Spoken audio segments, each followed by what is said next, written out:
RV slide out maintenance. Easier than you think? Not too hard, really. Listen, there's not too much that actually comes into play when it comes to RV slide out maintenance, and a little bit goes a long ways to keep these things functioning properly and moving in and out like they need to be moving.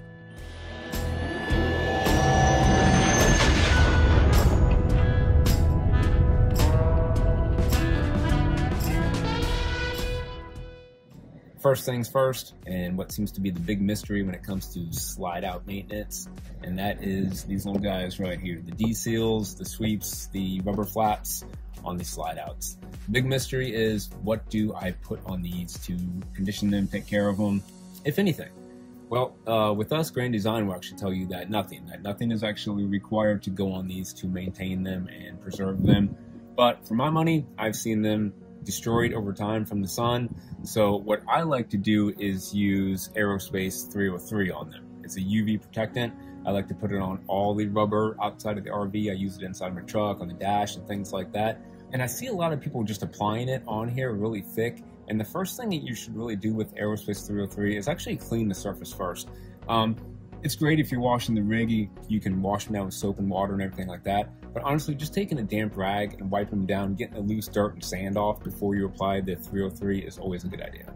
So again, just for me personally, I've always been putting 303 aerospace protectant on these just to protect them from the sun and keep them from degrading. If you ever jump up on copier slide outs, which I recommend that you do because you're going to have these same D-seals and things up there that need to be treated as well, where the sun really beats down on those, and you can see mine right here on one of my slide outs that I have not done in a while, and as you can see, it's falling apart from the sun's harmful rays and breaking down.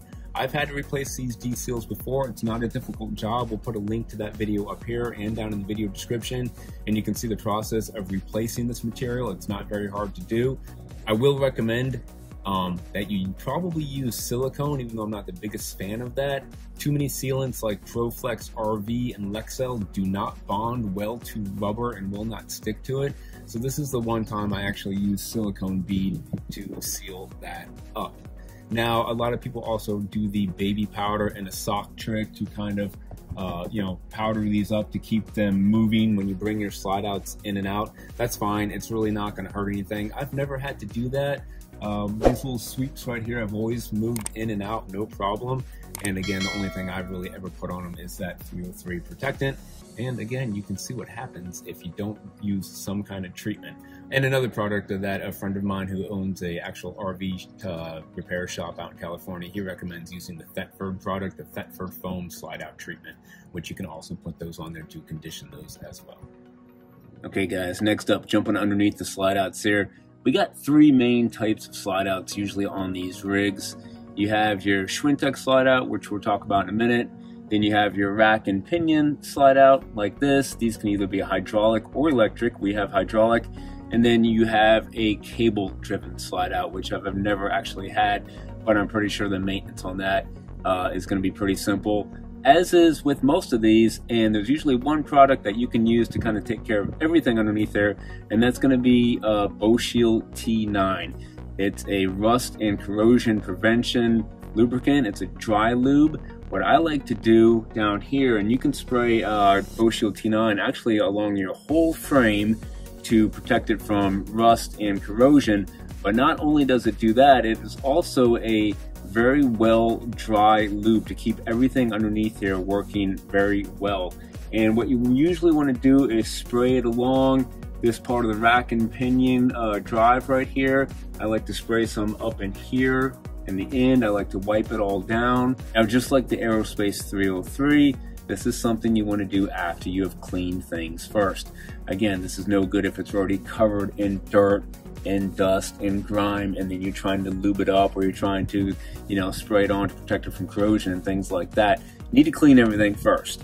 And I'll usually get under here with basically some soap and water, and I'll go ahead and scrub down my whole frame, all the moving parts, all the metal, and then I'll take that Boeshield T9 and I'll go ahead and coat everything down, and it dries to a nice waxy finish that won't attract dirt or dust to it. And that's a good thing for the moving parts, and that's what you want to keep lubed up. And I imagine it would be the same on a cable driven slide out, that you want to keep those cables lubed up and any working components on those. Now, when you're under here, another thing you want to do is inspect everything under here, because you may eventually, if you have not been keeping up with things, even if you have, it can still always happen, but you may get some cracking in the frame and the moving parts in the metal, sometimes from the weight pushing down on it. I know some people who have had slide outs where they start to tend to fall down a little bit because they've had cracks in certain areas up in these spots. So you want to come through here and inspect and make sure that nothing is starting to crack, fall apart, loosen up. And a good way to do that is actually inspect for rust. Usually if you do have any cracks, even hairline cracks in the metal, you're going to start to notice that rust building up in those spots. So get under here, inspect everything, make sure nothing's, you know, coming loose, cracking, corroding, and all that stuff, just to make sure everything's still working properly. And when it comes to these hydraulic slide out systems, you always want to check your hydraulic reservoir tank. That should be filled with a basic ATF, automatic transmission fluid is all that goes in those. Always make sure you check the level in that reservoir tank, and you want to check that level when all the jacks are up and all the slides are in. You want to make sure it's right up towards that fill line right there. If it starts to get too low, and we had this problem happen after 5 years, just natural seepage, we actually started losing some fluid in there. And then one time we had our legs extended extremely far, and because we had so much hydraulic fluid pressed out to use on the jacks, we couldn't actually get the slides back in until I raised the jacks back up. That put enough fluid back into the system to get the slide outs back in. But that's a whole nother video, and we do have a video on that. If you guys are looking for some troubleshooting ideas on hydraulic slides or SCHWINTEK slides, I'll put links to 2 videos down in the video description down below where we go over how to change out SCHWINTEK motors, how to get the SCHWINTEK slides back in, how to get your hydraulic slides in if they're not working, and things like that, the manual overrides that come with this system. So you can go check out these videos, but today we're pretty much just kind of primarily talking about the basic preventive maintenance and cleaning of these things to keep them running so that hopefully you don't run into that problem. And the last type of slide out is the SCHWINTEK slide right here, and you'll notice those by these metal tracks along the bottom and along the top of the slide out. And with the maintenance with these, all Grand Design recommends and other manufacturers is that honestly you just keep these tracks clean with soap and water. No lube is required on these tracks whatsoever. In fact, they say it can actually kind of make it sticky and gum it up. Now, one thing that I do, and it doesn't really hurt, and it's kind of another big debate in the RV community, is it something you need to do? There's these little rollers back in here. You can lube those with, again, some Boeshield T9 if you want, a PTF, a dry lube, and if you want to give a few shots back there, it's fine. It can't hurt anything. Again, it's not recommended, but it's something I do once in a while just to kind of keep things moving along. With these slide outs, you want to pay attention to sound and watching them. So when you're inside, you want to pay attention to them when they're going in. The SCHWINTEK slides seem like they're starting to move a little bit slower, and you're starting to hear some noises. It may be time to replace the SCHWINTEK motor. And again, we mentioned that earlier, that we do have a video on how to do that. It's not for the faint of heart. It's not easy. It may be something you want to get an RV tech to do, but I do recommend carrying a backup SCHWINTEK motor on hand, so at least you have the motor ready to go if it ever happens. Okay, so let's break it down real quick. 3 basic types of slide outs. Again, rack and pinion, hydraulic or electric, SCHWINTEK slide outs, and cable driven slide outs. As you can see, not a lot of maintenance to be done. It's really pretty easy to keep these things functioning. Number 1, you have the seals going all the way around the slide outs. Again, some of the companies will recommend that nothing actually needs to really honestly be done to this material for it to hold up.